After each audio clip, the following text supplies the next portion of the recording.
don't know why. I don't know why. I don't know why. I don't know why. I don't know why. But it's looking like the Titanic windows all around me right now in my room. I think it's the heat. Hello. Hello. Hello, hello, hello, hello, hello. Hello, hello, hello, hello, hello. Hello, hello, hello, hello, hello. Hello, hello, hello, hello, hello. Hello, hello, hello, hello, hello. Welcome back. Welcome back. Welcome back. Welcome back. Welcome back. Welcome back. Do. Another ASMR.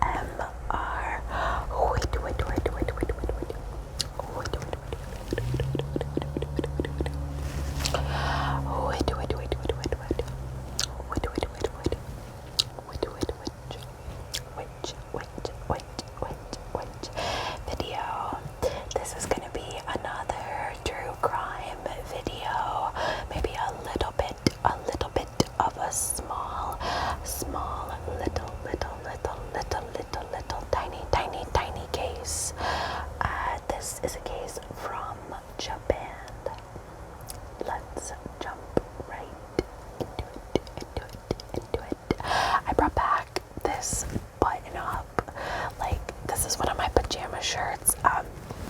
But I don't know, I brought it back because I believe my first ever ASMR video, I believe I'm wearing it, and if it's not the first video, it's like the second. So I'm kind of like ending the year video. I'm pretty sure this is going to be one of the last videos of the year, so I've got it on. It's like very, looks like my Uncle Rob would have worn this in like 1997, and I love it. I love it. And again, it's thrifted, and I mean, as you all know, I'm like the queen of thrift. So let's talk about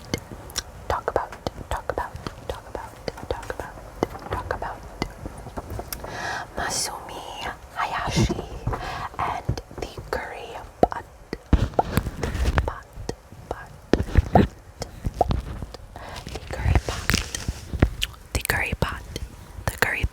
The curry pot poisoning. Masumi Hayashi was a very reserved and quiet lady. She was married to an older man named Kenji.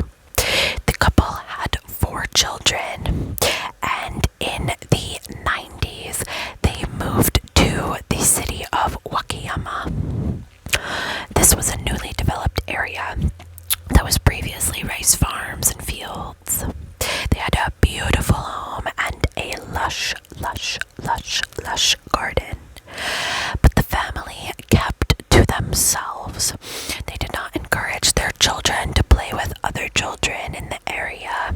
No locals had really ever seen the family outside. They were unsociable and distant, and this was kind of like frowned upon in the community and that culture in general.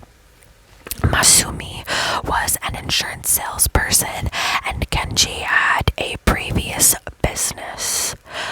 Ultimately, this family was a mystery to many people.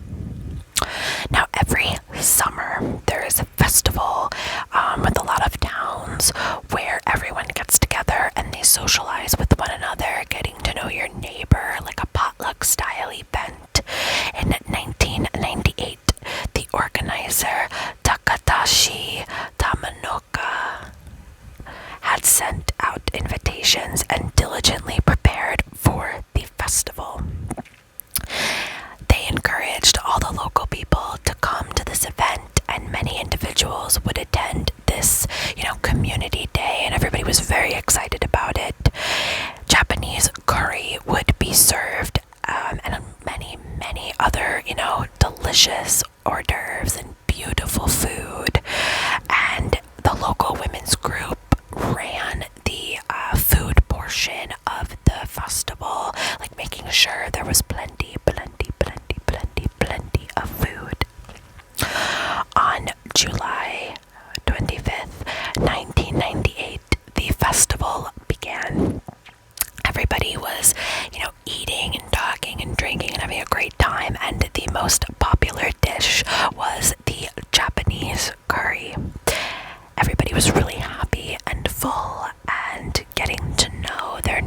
neighbors and friends, and it was a good time. But shortly into the festival, everyone began sick, especially the next day. There were even more people sick. There was a severe food poisoning outbreak, and by the next day, 63 people had been hospitalized and 4 had died. So, the news had spread that that something had happened, and, people were being some sort of food poisoning at this festival.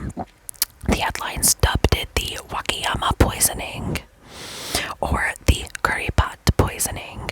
But, at this point, people thought that maybe it was just food poisoning, but this quickly turned into be a little bit more than that. Police investigated, and the medical staff in the hospital had discovered cyanide. But then medical experts reestablished this finding and concluded that it was powdered arsenic. The crime immediately turned into a murder case, and people were frantic and completely panicked. The investigation drew a lot of criticism from the media and the surrounding neighborhoods. Investigators then caught a little bit of a lead. They caught wind that 2 men who visited the Hayashi home had become ill. When their hair was tested, they had arsenic in, I think I was trying to combine larceny and arsenic, which doesn't make any sense. They had arsenic in their hair. These men had insurance policies on them for, what if they were to fall ill. And Masumi Hayashi was cashing these out. The couple was then investigated, and a plethora of insurance frauds came to light, and many scams, which contributed to their wealth. As I said earlier, they had a really lavish home, and they had a beautiful garden, but also why they wouldn't really want to socialize with anybody. They were essentially con artists. So it became clear that Masumi had something to do with what had happened at the festival.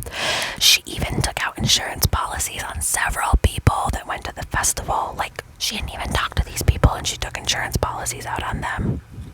They found arsenic in their home, and they believe this came from Kenji's prior business, which was termite extermination.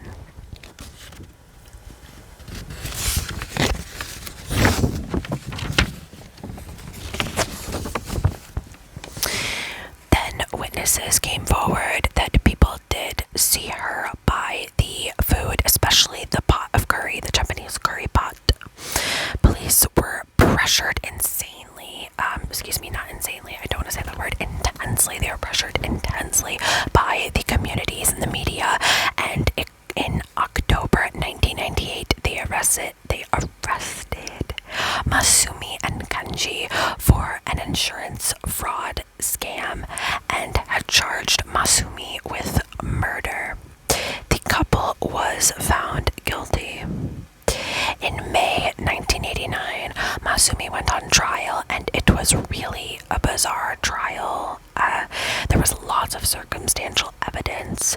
The arsenic they found in their home did match the arsenic that people were poisoned with, and the prosecution was, she had insurance, she'd taken out policies on these people, these neighbors, and she never even talked to them, so clearly she did it. Her lawyer claimed that she had no motive to do such a thing. The trial lasted for 3 years.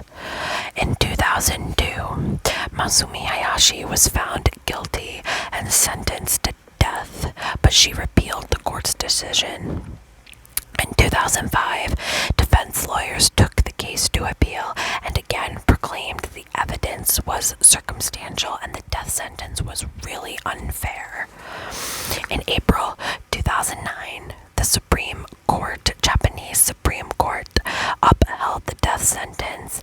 Masumi still claims she is innocent of this crime.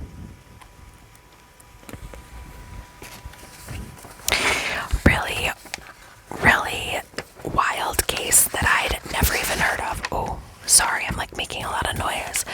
Yeah, really interesting case that I had never even heard of, and I thought it would be a nice little quickie case.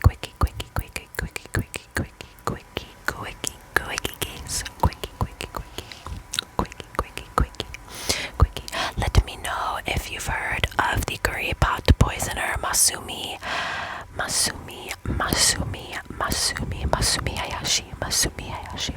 Hayashi. And give me your recommendations for future cases. What are some cases in your area that you would like me to cover? What are some cases in general that you're interested in? Whether they're missing persons or serial killers or survival stories, send me your true crimes. Send me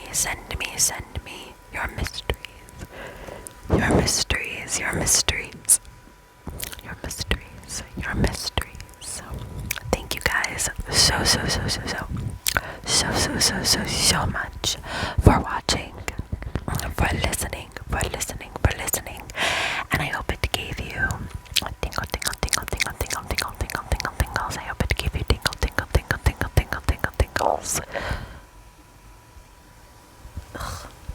I am so sorry. I mean, if that gave you tingles, great. Okay, guys. Thank you so much for all of your incredible love and incredible support. Please remember to like, comment, and subscribe. Subscribe if you haven't already. But liking and commenting really helps my channel grow and helps grow our little coven that we are creating here. I appreciate you, and I love you, and happy holidays, and happy new year. I love you guys. I love you guys. I love you guys. I love you guys. I love you guys. I love you guys. I love you guys. I love you. I'll see you soon. Don't forget to tell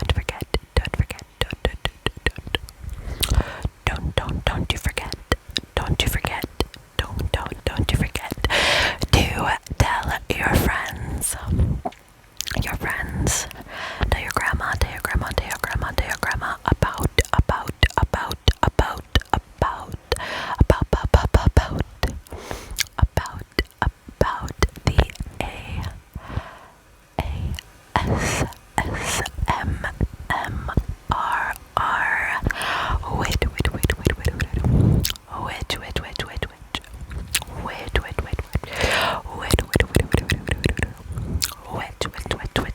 which. I can't wait to continue this journey with